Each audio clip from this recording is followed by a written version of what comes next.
Faces in the rain, just beyond the street windshield.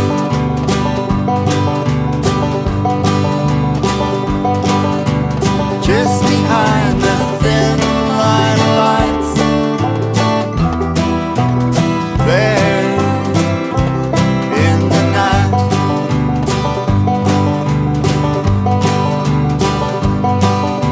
As I drive on,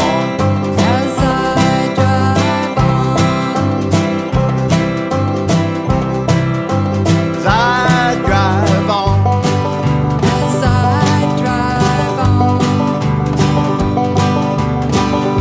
as I drive on, as I drive on, as I drive on, as I drive on. as I drive on.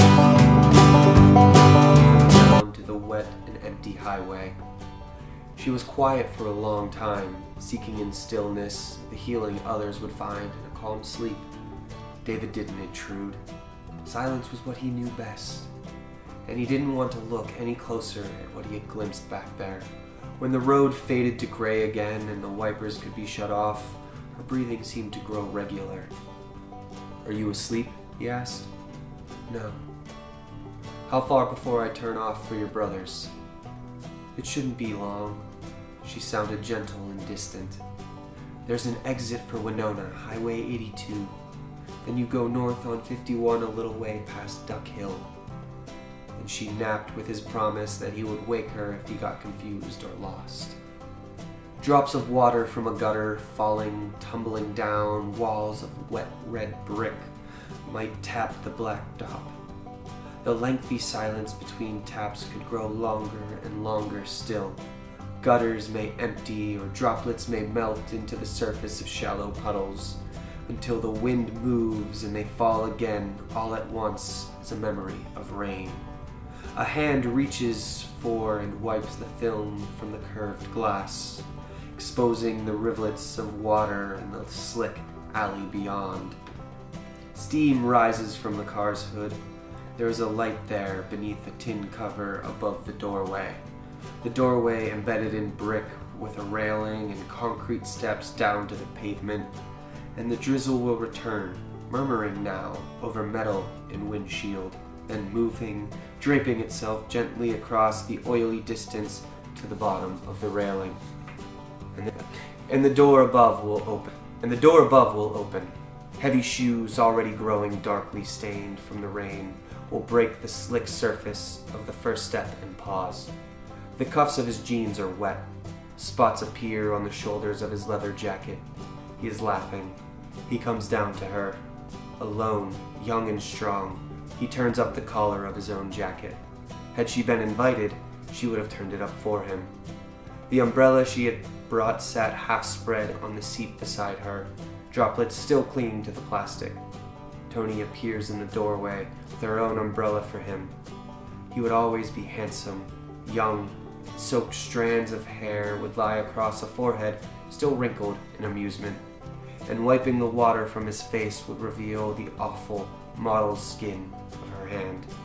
If he looked at her once more with the look of a disgruntled child, she would die. The stick shift moves under her moist fingers. Cold feet work the pedals, drawing the clutch close to braking, gunning the engine. He will step down to the dark pavement, step down to the vibrating greens and violets of the shallow puddles, and step down into the gentle, caressing curtain of rain. And tires will scream. He found the exit easily and followed the highway markers to the little two-lane road that curved and rolled north. The sky opened here above the fields and trees. The half moon and the legs of constellations swung up beyond each hilltop he climbed, and then slid like oilcloth to lie in folds behind the leaves and fences of the bottom land. Closed and quiet porches and glaring barns were the only watchful faces in the sleeping night. The town he was to find came quickly. A grocery store lit from deep inside with dark gas pumps before it, a small brick post office, and houses and a white church and stoplights all turned to blinking yellow, and he was soon to the other side. He touched Martha's shoulder. "We've gone through Duck Hill," he said. "It's just another mile or so. There's a barn and a produce stand at the corner where we need to turn." "You think they'll be up?" "Probably. Did I sleep long?" she asked. "Not very." "I don't feel bad at all." "It's the quiet," he said. He took it slow, holding on to the ride. The produce stand, a gray frame leaning toward the side road, appeared, and he turned into the dark tunnel of trees and gravel. He was suddenly chilled. Something would happen down here. Another turn came, this time onto dirt.